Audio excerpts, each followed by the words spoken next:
Bismillahirrahmanirrahim. Assalamu alaikum, students. Students, today our topic of lecture is Fermi gas model and collective model. तो ये दो model को आज हम इकट्ठा डिस्कस करेंगे, लेकिन ये याद रखिएगा ये जो न्यूक्लियर मॉडल की सीरीज को हम डिस्कस कर रहे हैं, इस सीरीज में दो model we have already discussed, और वो मॉडल हैं लिक्विड ड्रॉ मॉडल और कलेक्टिव मॉडल।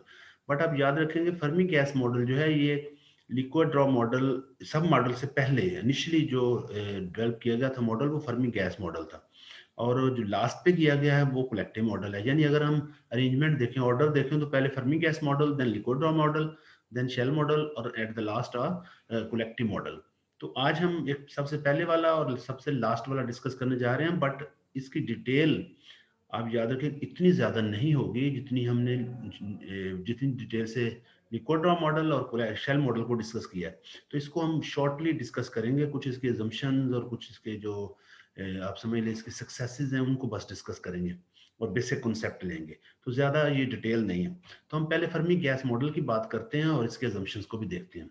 आपको पता होना चाहिए फर्मी गैस मॉडल नाम से जैसे ज़ाहिर है, जैसे आपको पता है लिक्विड ड्रॉ मॉडल का नाम रखा गया कि हमने न्यूक्लियस को एक ड्रॉप ऑफ लिक्विड समझा अज्यूम किया था, और इसी तरह शेल मॉडल में जो न्यूक्लियस है उसके अंदर शेल्स को कंसिडर किया गया था, just like the electronic shells, और न्यूक्लियन यानी उन इलेक्ट्रॉनिक शेल की तरह न्यूक्लियन के भी शेल होते हैं। तो इस तरह अजम्पशन हमने रिलेट किया था शेल्स के साथ। यहाँ फर्मी गैस मॉडल में हम जो न्यूक्लियस है इसको एक स्फीयर समझेंगे कि ऐसा स्फीयर जिसके अंदर फर्मी गैस भरी हुई है, और फर्मी गैस के जो मॉलिक्यूल हैं just like behave as their behaviour is just as the behaviour of nucleon. तो न्यूक्लियन न्यूक्लियस के अंदर ये फर्मी गैस के मॉलिक्यूल की तरह एक्ट करेंगे। लेकिन फर्मी गैस है क्या, आपको पता है? फर्मी गैस ये वो गैस है जो जिसमें मॉलिक्यूल की इंटरेक्शन ना होने के बराबर होती है। मतलब आप गैस अगर किसी की बात करते हैं, नाइट्रोजन, ऑक्सीजन, या फिर आप लोग carbon dioxide gas, ammonia gas, तो इनमें इंटरेक्शन मॉलिक्यूल की ज़्यादा होती है आपस में। जबकि अगर हम लेना वो नोबल गैस है तो उसके इंटरेक्शन मॉलिक्यूल की कम होती है, लेकिन अगर टेम्परेचर को लो कर दें, मतलब लिक्विड हीलियम टेम्परेचर पर चले जाएं, तो वहाँ पर जो वहाँ उस लेवल पर जाकर ये जो नोबल गैसेज हैं इनके मॉलिक्यूल की इंटरेक्शन ना होने के बराबर होगी, and at this level those noble gases are called Fermi gas. तो फर्मी गैस में इंटरेक्शन ना होने के बराबर, बिल्कुल इसी तरह हम भी यहाँ भी अज्यूम करते हैं कि न्यूक्लियस के अंदर जो न्यूक्लियन है वो एक दूसरे के साथ इंटरेक्ट नहीं करते और फ्रीली न्यूक्लियस के अंदर मूव करते हैं। तो ये एक हमारी assumption है। दूसरा, आपको ये पता होना चाहिए न्यूक्लियस के अंदर अगर न्यूक्लियन फ्रीली मूव कर रहे हैं तो इसका ये मतलब नहीं कि वो खुद बाहर भी खुद आ सकते हैं। ऐसा बिल्कुल नहीं, बाहर उन्हें लाने के लिए एनर्जी देना पड़ती है, जिसे हम बाइंडिंग एनर्जी कहते हैं। मतलब ये है कि न्यूक्लियन न्यूक्लियस के अंदर तो फ्रीली मूव कर रहे हैं, लेकिन अगर उन्हें न्यूक्लियस से बाहर हम लाना चाह रहे हैं तो we need some amount of energy, and that amount of energy is called binding energy. तो फिर बाहर क्यों नहीं आते? असल में अंदर पोटेंशियल होता है। तो आप याद रखेंगे, आप सारे मॉडल में पोटेंशियल को तो काउंट करते हैं, और पोटेंशियल जरूरी भी है, क्योंकि अगर पोटेंशियल नहीं है तो इसका मतलब न्यूक्लियस सिर्फ न्यूक्लियस के अंदर ही न्यूक्लियन नहीं, बाहर भी आ सकते हैं। तो अगर बाहर खुद ब खुद नहीं आ रहे, इट मीन अंदर कोई पोटेंशियल है जिसकी वजह से वो बाहर नहीं आ रहे, तो फिर हमें पोटेंशियल को अज्यूम तो करना था। तो फर्मी गैस मॉडल में जो हमने पोटेंशियल अज्यूम किया है वो 3 dimensional finite square well potential लिया था। ये सेकंड एजम्पशन है। थर्ड अजम्पशन की अगर हम बात करें तो न्यूक्लियस के अंदर न्यूक्लियन चूंकि दो टाइप के हैं, प्रोटॉन और न्यूट्रॉन, दोनों पार्टिकल्स के नेचर डिफरेंट है, लिहाजा ये अज्यूम किया गया था कि न्यूक्लियस के अंदर जो इनकी न्यूक्लियर स्टेट है, एनर्जी स्टेट्स हैं, वो प्रोटॉन की अलग हैं और न्यूट्रॉन की अलग हैं। तो ये इनकी अपनी अपनी एनर्जी स्टेट, एनर्जी लेवल्स हैं। ये भी एक अजम्पशन है। और फिर चूंकि प्रोटॉन और न्यूट्रॉन आपको पता है फर्मियंस हैं, और फर्मियन जो है वो Fermi Dirac statistics as well as Pauli exclusion principle को फॉलो करते हैं। तो फिर हमने ये अज्यूम किया था कि जो प्रोटॉन्स की न्यूक्लियर स्टेट्स हैं न्यूक्लियस के अंदर, उनमें प्रोटॉन भी पॉली एक्सक्लूजन प्रिंसिपल को ओबे करते हैं, और न्यूट्रॉन अपनी स्टेट्स में अलहदा पॉली एक्सक्लूजन प्रिंसिपल को ओबे करते हैं। मतलब ये है कि प्रोटॉन के स्टेट में प्रोटॉन हर स्टेट में दो दो होंगे, लेकिन ऑपोजिट स्पिन के साथ, और इसी तरह फिर न्यूट्रॉन। लास्ट जो अजम्पशन है ये भी बहुत इंपॉर्टेंट है और समझने वाली चीज है कि न्यूक्लियस चूंकि न्यूक्लियन इंटरेक्ट नहीं करते, लेकिन अगर ये अपनी क्वांटम स्टेट्स को एक्सचेंज करते हैं, मीन ये फ्रीली मूवमेंट के दौरान अगर कोई न्यूक्लियस एनर्जी गेन करता है तो वो हायर स्टेट में जाता है, तो वहां से एक न्यूक्लियन जो है वो बैक उसकी जगह आ जाएगा वापस एनर्जी स्टेट में। तो ये आपस में इंटरेक्ट नहीं करते बल्कि एक्सचेंज करते हैं अपनी क्वांटम स्टेट्स को, और इसी के नतीजे में आगे बीटा डिके होता है, उसके हम डिटेल आगे देखते हैं। ये वही एनर्जी स्टेट्स दिखाई हुई हैं। ये देखें, ये आप समझ लें न्यूक्लियस के अंदर जो स्टेट्स हैं, ये पोटेंशियल स्क्वायर वाला पोटेंशियल लिया, लेकिन ये न्यूट्रॉन की एनर्जी स्टेट्स डिफरेंट है एनर्जी लेवल, और प्रोटॉन के डिफरेंट है। इसके अलावा आप लोग एजेस को देखें तो ये एग्जैक्टली स्क्वायर एजेस हैं इसके न्यूट्रॉन के लिए। वजह यह है कि न्यूट्रॉन न्यूट्रल पार्टिकल है, और जो ही ये पोटेंशियल वेल से बाहर आएगा तो ये एक दूसरे पर कोई किसी किस्म की फोर्स नहीं लगा रहा होगा, और जहां मर्जी से रख दें वहीं रहेगा, कोई इजाफी पोटेंशियल इस पर नहीं लगेगा अगर पल से। जबकि प्रोटॉन अगर एजेस से बाहर आते हैं, अगर वेल से बाहर आते हैं, तो बाहर आने के बाद भी एक दूसरे को रिपेल करेंगे और दूर जाएंगे, तो वहां भी पोटेंशियल होगा। इसलिए ये पोटेंशियल जो है एजेस पर दिखाया हुआ है प्रोटॉन के केस में। तो ये याद रखना, प्रोटॉन के केस में पोटेंशियल बाहर आकर भी मौजूद रहता है, but that electrostatic repulsive potential. तो ये इसी तरह जिन स्टेट्स, यानी आप ग्राउंड स्टेट से लेकर जो एक्साइटेड स्टेट है, आउटर मोस्ट एक्साइटेड स्टेट, वहां तक जितनी उनके पास एनर्जी होती है वो फर्मी एनर्जी है। तो फर्मी एनर्जी प्रोटॉन की अलग होगी, न्यूट्रॉन की अलग होगी। ये अजम्पशन में था कि दोनों की स्टेट से अलग है, तो फर्मी एनर्जी भी अलग है।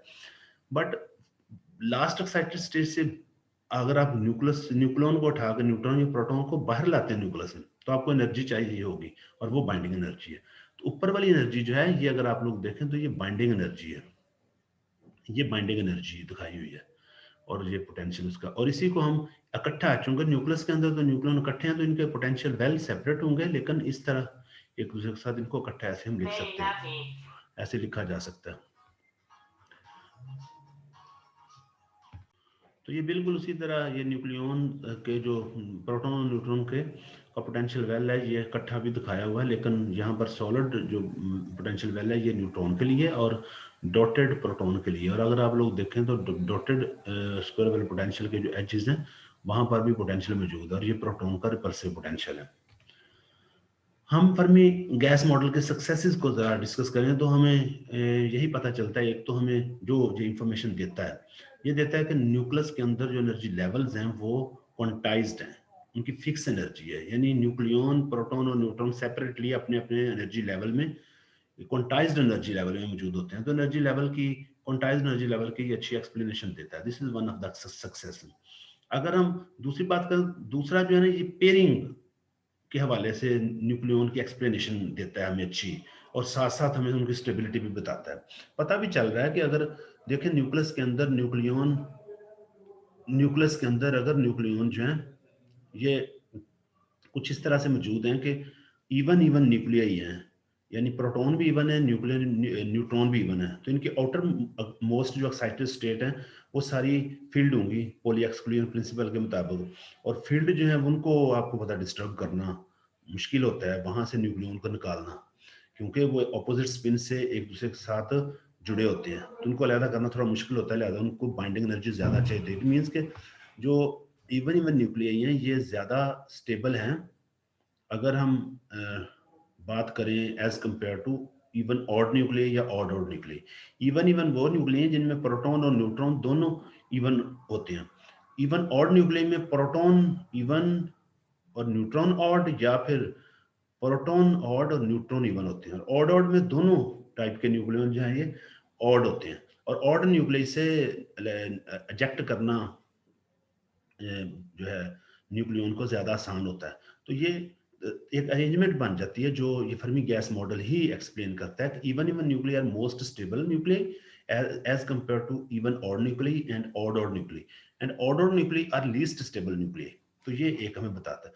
तीसरी जो बहुत ज्यादा इसकी सक्सेस है वो फर्मी गैस मॉडल की, वो ये बीटा डिके की है, कि अगर न्यूक्लियन जो है वो ऑड नंबर प्रोटॉन या न्यूट्रॉन ऑड है, तो आउटर मोस्ट शेल में वो ऑड अकेला प्रोटॉन या अकेला न्यूट्रॉन होगा, और उसके नतीजे में तो अगर हम बीटा डिके के हवाले से देखें तो अनस्टेबल न्यूक्लियाई जो है इनका अनइवन हाईएस्ट एनर्जी लेवल में प्रोटॉन या न्यूट्रॉन होते हैं, और उनकी पॉसिबिलिटी ये होती है कि अगर एक neutron uneven highest energy level में न्यूट्रॉन पड़ा हुआ है, तो वो न्यूट्रॉन जो है वो डिके होगा, और उसके वो उसके उसके डिसइंटीग्रेशन से बीटा पार्टिकल एमिट होगा और वो प्रोटॉन में कन्वर्ट होगा। फिर प्रोटॉन में कन्वर्जन के बाद वो प्रोटॉन स्टेट में चला जाएगा।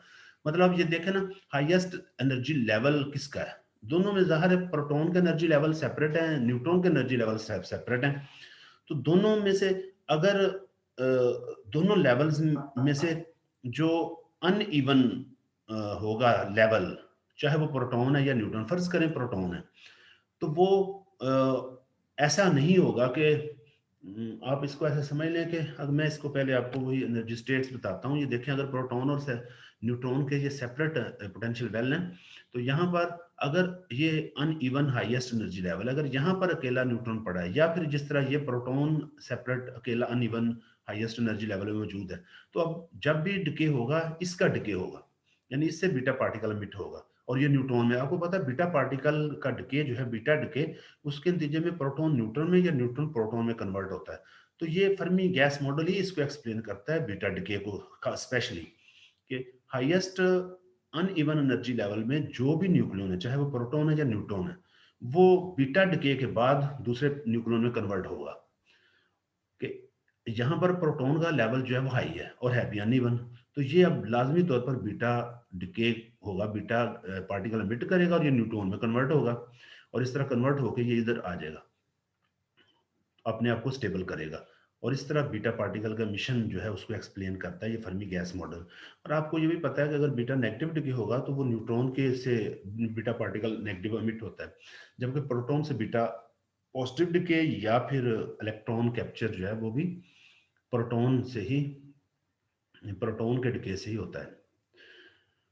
अगर हम ये सक्सेसेस थी खास तौर पर फर्मी गैस मॉडल की, और अगर हम इसको कंक्लूड करें मॉडल को, तो हमें पता चलता है कि इस मॉडल के मुताबिक प्रोटॉन और न्यूट्रॉन जो हैं ये नॉन इंटरेक्टिंग होते हैं और फ्रीली मूव करते हैं न्यूक्लियर वॉल्यूम के अंदर, और इनका जो पोटेंशियल होता है वो स्केलेबल पोटेंशियल होता है।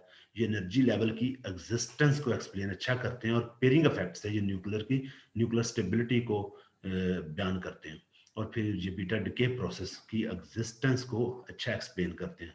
Student, this all about Fermi gas model. Now we will move toward collective model. Collective model जैसे नाम से ज़ाहिर है ये कलेक्शन है एक से ज्यादा मॉडल्स का। तो कौन से मॉडल बेहतर थे और फिर उनको कलेक्ट करके ये मॉडल बनाया गया। आपको पता है ये सारे मॉडल्स में, अगर कलेक्टिव मॉडल से पहले देखें तो जो लिक्विड ड्रॉ मॉडल है और shell model, these are most prominent model, और ये ज्यादा अच्छा एक्सप्लेन करते हैं चीजों को। लेकिन दोनों के ड्रॉबैक हैं, स्पेशली अगर हम देखें लिक्विड ड्रॉ मॉडल की बात करें, तो लिक्विड ड्रॉ मॉडल जो है वो इनर कोर जो न्यूक्लियन है कोर लेवल में, न्यूक्लियर कोर में मौजूद होते हैं, हार्ड शेल में होते हैं, उनको ये अच्छा एक्सप्लेन नहीं करते, क्योंकि स्टेबिलिटी, अगर हम न्यूक्लियस को, जरा सोचने वाली बात है, एक ड्रॉप ऑफ लिक्विड समझ लें तो उसमें तो सारे मॉलिक्यूल जो हैं वो मूव कर रहे होते हैं, इधर उधर मूव कर रहे होते हैं, और उनकी मूवमेंट से फिर जो इनर कोर है वो स्टेबल तो नहीं रहता। तो ये एक ड्रॉबैक था कि इनर कोर असल में स्टेबल कोर है, और आउटर जो शेल हैं वो अनस्टेबल हैं, और वो उनमें न्यूक्लियन मूव करते हैं। तो लिक्विड ड्रॉ मॉडल सारे न्यूक्लियस के अंदर न्यूक्लियन की मूवमेंट बताता है कि सारी ड्रॉप ऑफ लिक्विड की तरह, मॉलिक्यूल ऑफ लिक्विड की तरह इधर उधर मूव कर रहे होते हैं।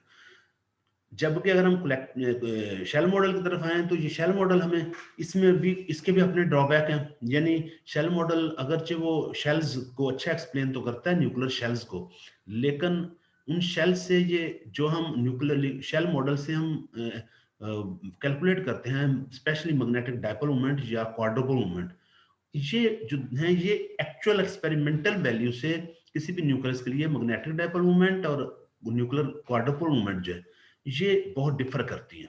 तो ये इसकी ड्रॉबैक था, खास तौर पे जो हैवी न्यूक्लियाई हैं, हैवी न्यूक्लिया के लिए, हैवी न्यूक्लिया की स्टेबिलिटी और फिर उनके लिए ये वैल्यूज को खास तौर पे ये वेरी होती हैं एक्सपेरिमेंटल वैल्यू के हिसाब से। तो कलेक्टिव मॉडल जो है वो कुछ इस तरीके से कंस्ट्रक्ट किया गया, डेवलप किया गया, उसमें दोनों के जो सक्सेसेस हैं उनको काउंट कर लिया गया और उनके ड्रॉबैक को इग्नोर कर दिया गया। मसलन कलेक्टिव मॉडल में जो इनर कोर है वो तो हमने उसका कंसेप्ट लिया है शेल मॉडल से, जबकि आउटर जो वैलेंस एनर्जी लेवल में न्यूक्लियन है उनकी मूवमेंट का कंसेप्ट लिया हमने लिक्विड ड्रॉ मॉडल से। तो collective model is actually a combination of two models, liquid draw model and shell model, and the successes of both two models are considered in collective model. यानी जो hard core है, internal core है nucleus का, वो तो shell से बना होता है और उसमें शेल्स मौजूद होते हैं और सारे शेल फील्ड होते हैं और वो स्टेबल होते हैं। लेकिन आउटर न्यूक्लियन जो है वो चूंकि स्टेबल नहीं होते और वो मूव कर रहे होते हैं, और उनकी वजह से, वो उनकी मूवमेंट की वजह से हम समझते हैं कि आउटर कोर जो है वो ड्रॉप ऑफ लिक्विड के मॉलिक्यूल की तरह वो बिहेव करता है। तो दोनों की, लिक्विड ड्रॉप मॉडल और शेल मॉडल, दोनों को इकट्ठा ही कंसिडर कर लिया गया कलेक्टिव मॉडल में। Inner core just like act as a shell is according to the shell model, and all the nucleon in inner core are most stable, but outer nucleon or valence nucleons are moving freely outside the inner core, just like the molecule of the drop of liquid. तो हमने इन दोनों के combination से, दोनों model के combination से collective model बनाया और उन दोनों की अजम्पशन को काउंट किया। और तीसरी जो अजम्पशन थी वो नॉन स्फेरिसिटी थी, यानी जो न्यूक्लियस नॉन स्फेरिकल है, उनकी नॉन स्फेरिसिटी जो है वो एक्चुअल में वही जो न्यूक्लियन आउटर मोस्ट साइड पर होते हैं, उनके वो यानी सरफेस पर होते हैं, न्यूक्लियर की सरफेस के करीब होते हैं, उनकी मूवमेंट की वजह से, उनकी मोशन की वजह से नॉन स्फेरिसिटी आती है। तो हम ये अज्यूम करते हैं। अब फिर कलेक्टिव मॉडल जो है ये इसमें पोटेंशियल जो है वो सिमेट्रिक की बजाय asymmetric potential, spherically asymmetric potential जो है वो लिया जाता है। यानी हम ये समझ लें कि जो पोटेंशियल है वो, आप अगर वो देखें, वुड सेक्सन पोटेंशियल मॉडल लिया था, लेकिन हम ये उसको एसिमेट्रिक लेते हैं, यानी सिर्फ इनर कोर के लिए हम काउंट करते हैं, और आउटर कोर में, आउटर जो पार्ट है न्यूक्लियस का, उसमें हम ये जो आउटर सरफेस के करीब न्यूक्लियन है, हम ये अज्यूम करते हैं कि वो उनकी जो न्यूक्लियस की एस्फेरिसिटी है वो उनकी रोटेशन या फिर वाइब्रेशन की वजह से आती है। तो यहाँ ये दो हम कंसिडर करते हैं यहाँ पर, ये दो चीजें, एक rotation of the nucleus and vibration of the nucleus, की इनकी वजह से जो एस्फेरिसिटी, यानी जो sphericity, spherical non spherical nucleon, वो इस वजह से होते हैं, इन दो तरह की मोशन ऑफ आउटर न्यूक्लियन। तो ये शेल मॉडल, कलेक्टिव मॉडल जो है ना, उसमें ये चीजें कंसिडर की जाती हैं। शेल मॉडल जो है प्रेडिक्ट क्या करता है? शेल मॉडल ये प्रेडिक्ट करता है कि एनर्जी लेवल जो न्यूक्लियर की हैं उनकी मोशन रोटेशनल होती है एज वेल एज वाइब्रेशनल होती है। तो अगर मोशन होती है तो उनकी एनर्जी भी रोटेशनल और वाइब्रेशनल होगी। तो एग्जिस्टेंस ऑफ, यानी शेल मॉडल जो इसकी इंपॉर्टेंट प्रेडिक्शन ये है कि ये existence of rotational and vibrational energy nucleus के अंदर जो है, न्यूक्लियर लेवल में उनके एग्जिस्टेंस को ये प्रेडिक्ट करता है। और दूसरा, जब एनर्जी डिफरेंट है तो एनर्जी रोटेशन और वाइब्रेशन एनर्जी लेवल होती है, तो उस वजह से फिर जो एनर्जी स्टेट्स हैं उनमें चेंज आती है, तो उनमें स्पेसिंग जो है वो डिक्रीज हो जाती है। यानी बाहर रोटेशनल और वाइब्रेशन की वजह से अंदर जो स्पेसिंग है जो शेल्स की, खास तौर पर ग्राउंड स्टेट से आउटरमोस्ट शेल तक जो स्पेसिंग है वो उसमें चेंज आ जाती है, और ये चेंज फिर इंक्रीज होती है with increasing the atomic mass of the nuclear, यानी उसमें न्यूक्लियन बढ़ते जाएंगे तो स्पेसिंग में चेंज आएगी। वजह क्या है? वजह यह है कि एक इंक्रीज होने से मास बढ़ता है न्यूक्लियस का, और मास के बढ़ने से मोमेंट ऑफ इनर्शिया बढ़ता है। तो यहाँ मैं एनर्जी का रिलेशन तो नहीं लिखा, लेकिन वो एनर्जी जो है वो मोमेंट ऑफ इनर्शिया पर डिपेंड करती है। तो मोमेंट ऑफ इनर्शिया की वजह से ए के बढ़ने से मोमेंट ऑफ इनर्शिया में चेंज आती है, और उसकी चेंज से स्पेसिंग जो है उसमें भी चेंज आती है, यानी स्पेसिंग और ज्यादा डिक्रीज होती है। यानी यही समझ लेना कि न्यूक्लियन बाहर आउटर मोस्ट में ज्यादा हो जाते हैं और वो फिर इनर कोर पर ज्यादा फोर्स शेल्स पर लगाते हैं, जिसकी वजह से उनकी स्पेसिंग जो है वो डिस्टर्ब हो जाती है। अगर हम बात करते हैं, ये उसी को दोनों इफेक्ट जो हैं वाइब्रेशनल और रोटेशनल, इस स्लाइड में उन्हीं को ही डिस्कस किया गया है। ये फिगर में अगर देखो तो न्यूक्लियस की वाइब्रेशनल और रोटेशनल मोशन जो है वो दिखाई गई है।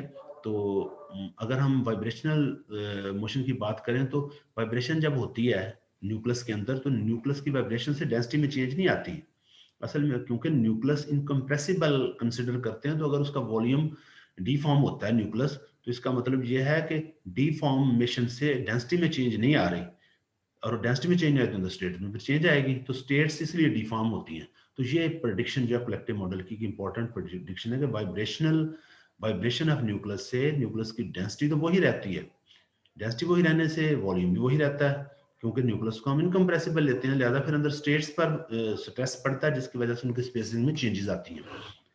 दूसरा, स्पेसिस में एनर्जी लेवल के स्पेसिस में चेंजेस आएंगी तो उसकी स्टेबिलिटी पर फर्क पड़ेगा। और दूसरा जो है ये कलेक्टिव मोशन न्यूक्लियन की जो है वो रोटेशन की वजह से है, नॉन स्फेरिकल न्यूक्लियस की वजह से। और ये अगर अगर तो न्यूक्लियस रोटेट करता है और उसके यानी आप ये समझ लें कि कोर जो है वो रेस्ट में होता है और आउटर न्यूक्लियन जो है वो रोटेट करते हैं।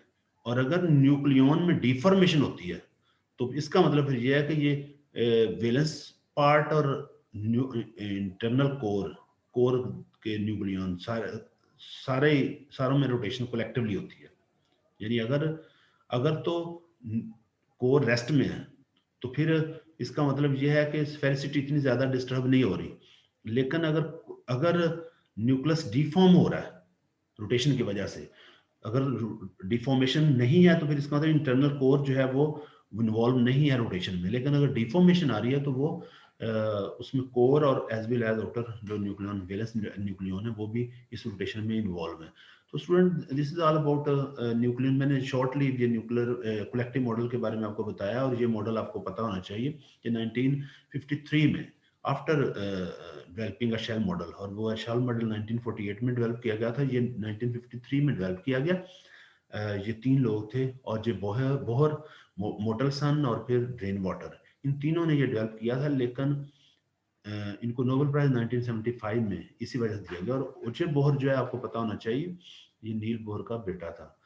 तो स्टूडेंट आप इसको सुन लीजिएगा, और अगर आपके माइंड में कोई क्वेश्चन आए तो वो मुझसे ज़रूर डिस्कस कीजिएगा।